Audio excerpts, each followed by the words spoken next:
Salut tout le monde, c'est Anonymal. Aujourd'hui on se retrouve pour une nouvelle vidéo. Et vous devez très certainement vous rappeler d'une autre vidéo dans laquelle j'avais déballé une enceinte en carton qui était pas du tout au final ce à quoi je m'attendais. J'avais acheté cette enceinte pour pouvoir la monter moi-même et balancer du son comme si c'était une enceinte normale. Sauf que elle fonctionnait très mal. C'est une des plus grosses merdes que j'ai pu tester. Aujourd'hui je prends donc ma revanche et j'ai commandé une vraie enceinte en carton qui est en kit pour de vrai, pas comme la dernière fois. Elle est ici, ça s'appelle la Berlin Boombox et comme vous pouvez l'entendre, il y a toutes les pièces à l'intérieur. Et j'ai certainement niqué 8 composants déjà. Je sais pas du tout à quel point c'est complet, je sais pas non plus s'ils ont vraiment pré-mâché le travail ou si c'est un petit peu compliqué à mettre en place, j'en ai aucune idée. Tout ce que je peux vous dire c'est que pour la première fois dans l'histoire de ma chaîne, je vais pas déballer ça sur mes genoux, j'ai mis une table. Putain c'est incroyable, révolution. Ce sera une des seules fois je pense où je vais le faire sur une table, j'aime bien déballer mes objets à l'arrache sur mes genoux, mais là faut faire du montage de l'objet donc... ça me semblait un peu compliqué. Cette enceinte elle est censée être relativement puissante. Il y a deux haut-parleurs, c'est du 2 x 5 watts. Donc en vrai ça envoie quand même pas mal. Vous l'avez compris, la plupart des composants sont en carton et c'est du carton recyclé. C'est juste histoire d'être un petit peu écolo. Même si en soi je suis pas sûr que ça le soit énormément. Bref, on va ouvrir la boîte pour voir un petit peu ce qu'il y a dedans. Allez. Ok, alors on a ici le squelette de l'enceinte. En gros voilà, c'est tout le tour de l'enceinte, toute la cage. Une notice ici en format A3, donc il y a quand même pas mal de trucs à lire. C'est à l'envers, merde. Voilà, je vais mettre ça sur le côté en essayant de pas tout niquer pour une fois. Nickel. Oh, c'est sympa, vous avez un petit sticker. Ça, c'est donc la poignée pour l'enceinte. C'est une espèce de réplique en carton d'un Ghetto Blaster. Et on a de plusieurs couleurs. Là, j'ai pris une version sobre en couleur carton, tout simplement. Mais il me semble qu'il y a des trucs multicolores. Vraiment, vous pouvez vous faire plaisir. Du coup, de quoi alimenter l'enceinte. Faudra le faire via 3 piles et c'est un petit peu dommage. Hop. Et merde. Ok bon, là vous avez le bouton qui sert à gérer le volume. En fait vous avez en dessous ce qui sert de carte mère à l'enceinte. Vous allez brancher tous les composants là-dessus. J'espère que je l'ai pas niqué du coup. Ça me ferait un peu chier. Là vous avez les deux haut-parleurs qui sont quand même plutôt fat. Ils sont relativement lourds. En vrai je suis quand même assez étonné de la qualité de fabrication du truc. Ça a l'air vraiment ultra solide. Là clairement il y a moyen d'envoyer du sale. Hein. Est-ce que tu sais pourquoi Dumbo il a les oreilles décollées? Et je te le donne à 1000.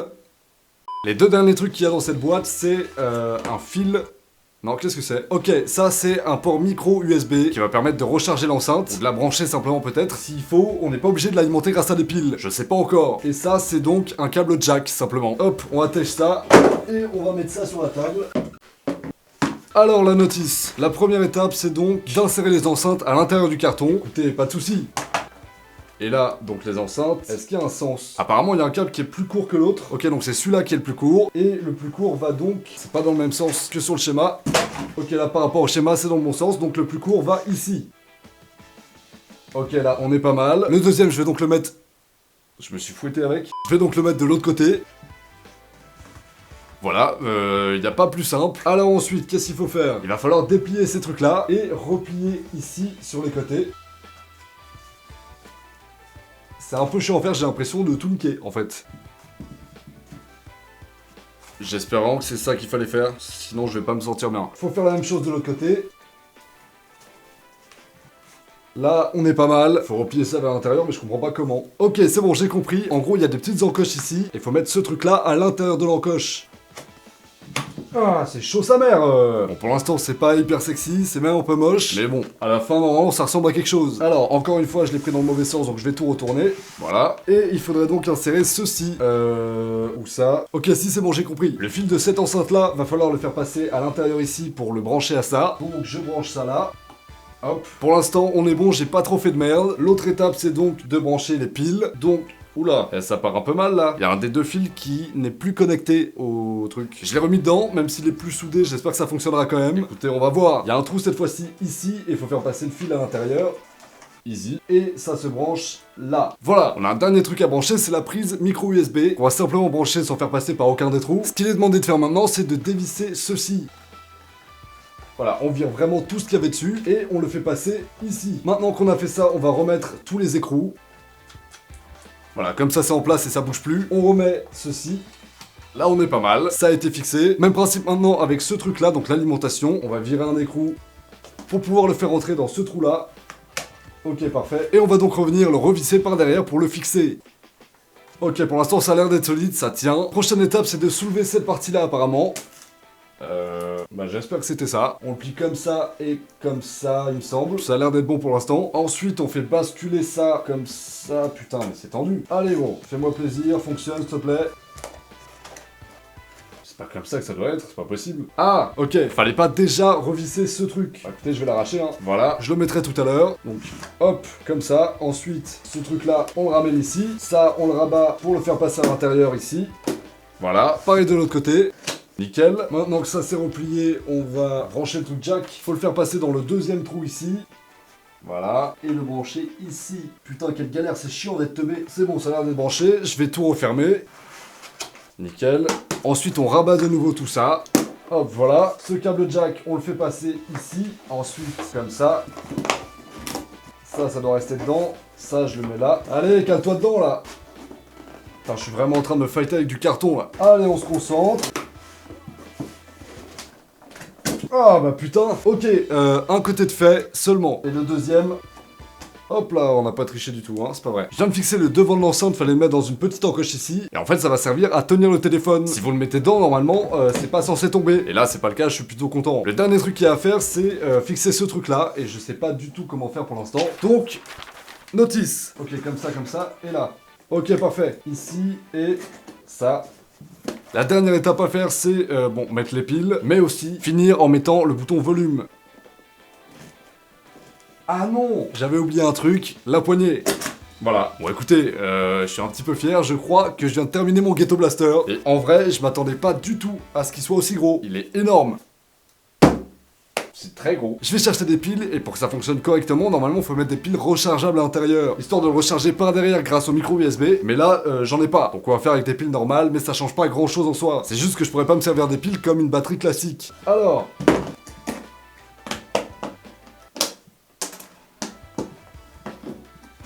Bon alors vous vous en doutez, il n'y a pas de Bluetooth sur l'enceinte, vous allez passer uniquement par câble jack, et si comme moi vous avez seulement du micro USB sur votre téléphone, va falloir passer par un adaptateur qui est ici. Donc je vais le brancher, hop, et comme ma prise USB type C est en bas de mon téléphone, je vais devoir mettre mon téléphone à l'envers, ce qui est pas très stylé, mais au moins c'est fonctionnel normalement. Je vais mettre une playlist Spotify au pif. Ok, donc là, la musique tourne, mais le volume est à 0. C'est-à-dire que le volume est à fond partout là, normalement. Allô ? Je suis un peu déçu, je t'avoue. Bah j'espère que les piles se sont pas débranchées, comme il y avait un petit problème tout à l'heure. Ça me foutrait un peu le seum. Sinon, je vais peut-être tenter avec d'autres piles. Allez, s'il te plaît. Ça marche pas. Et en plus, je viens de recevoir un mail comme quoi on n'arrivait pas à me payer. Trop bien. Ça, je kiffe ma vie, c'est ouf. Nique ta mère. Bon, je vais essayer de trouver d'autres piles encore. Je viens de changer les piles. Ça ne fonctionne toujours pas. C'est une vanne ou pas? J'ai payé ce truc super cher. Oh! Réveille-toi, gros! Ce que je trouve en fait très chiant, c'est qu'il n'y a pas de voyant pour vous dire si ça fonctionne ou pas. Généralement, sur les enceintes, il y a un petit voyant vert pour vous dire quand bah, c'est bon, ça marche. Là, il n'y a rien du tout. Pourtant, vraiment, j'ai tout vérifié, c'est censé fonctionner, j'ai tout branché. Putain, ça avait l'air tellement stylé. Ce que je vais faire, parce que je pense que c'est juste une histoire de pile, enfin en tout cas, je pense que c'est le fil qui était pas branché au début qui me cause du tort. Du coup, je vais brancher l'enceinte sur secteur. Bon là, normalement, il y a de l'électricité à l'intérieur. Donc gros, vraiment, si tu marches pas, je t'encule.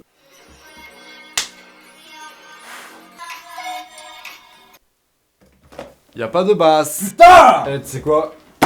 Dégage, je crois que je vais faire une vidéo, j'ai été déçu de... Je vous retrouve quelques jours plus tard, j'ai fait quelques modifications sur l'enceinte, en fait j'ai tout démonté puis remonté, et étonnamment, ça marche. Je sais pas trop d'où venait le problème, à mon avis ça venait du jack qui était mal branché mais je suis pas sûr. Du coup voilà, elle marche, mais toujours aucun moyen de la faire marcher sans fil, c'est-à-dire en gros avec les piles, ça c'est complètement mort. Le câble à l'intérieur est complètement niqué, faudrait le ressouder, et j'ai pas de quoi faire ça ici. Du coup pour faire marcher l'enceinte, je suis obligé de la mettre sur secteur, ce qui est pas extrêmement pratique. Alors, je vais la brancher ici, c'est un petit peu bancal mais au moins elle est sur le bureau. Je vais chercher un truc au pif sur Spotify et je vais le mettre sur l'enceinte. Bon écoutez, on va partir sur le top 50 France, faites attention, on pourrait avoir des surprises. Je branche donc mon téléphone à l'enceinte, voilà, je mets le volume au maximum, j'appuie sur lecture aléatoire. Vous pouvez voir que ça fonctionne. Ok bon, je vais changer de musique. Calme-toi, j'allais dire que j'allais changer de musique. Ok, bon, le son est pas très bon. L'enceinte est extrêmement grosse, le son est pas si puissant que ça. Malgré quand même les deux haut-parleurs qui ont été fournis et qui avaient l'air plutôt massifs, le son est pas très fort et pas hyper précis. Au niveau des basses, c'est pas hyper profond. Au niveau des aigus et des médiums, ça manque de précision aussi. Voilà, c'est pas ouf. Et j'ai payé ça 70 €. Je suis un pigeon! Bref voilà, le concept est ultra cool. Chez moi ça marche moyennement parce qu'il y a un fil qui était détaché. Ça s'est certainement fait pendant la livraison, c'est des choses qui arrivent. Mais ça fait chier. Du coup je me retrouve avec une enceinte qu'on doit mettre sur secteur pour la faire marcher, qui n'a pas de Bluetooth et qui a un son un peu nul. En plus de ça, les matériaux... du carton. C'était très marrant à construire, en termes de créativité c'est ultra cool. Après, si on doit parler vraiment de rentabilité, etc., on se fait douiller. Cette enceinte là, pour un équivalent qui est pas en kit, vous l'auriez très certainement payé 30 €. Personnellement, après, j'adore me faire douiller, donc moi ça me pose aucun problème. Bref, voilà, je trouve ça un petit peu dommage parce que c'était une ultra bonne idée, mais la finalité est pas très bonne. On se retrouve avec un gros truc qui marche pas très bien, qui est pas hyper moderne non plus, dans le sens où il a pas de Bluetooth. Voilà, quitte à balancer 70 balles, balancez-les dans une enceinte classique. Vous aurez beaucoup moins de problèmes, ce sera pas en carton, et avec un peu de chance, vous pourrez même vous en servir sans avoir à la brancher. C'est quand même révolutionnaire. J'espère en tout cas que cette vidéo vous aura plu. Si c'est le cas, n'oubliez pas de mettre un like et de vous abonner à la chaîne pour que je puisse devenir riche et célèbre. Je fais des vidéos tous les mardis et vendredis à 18 h, abonnez-vous à la cloche. Quant à moi, je vous retrouve très bientôt pour une prochaine vidéo. Salut à tous, ciao!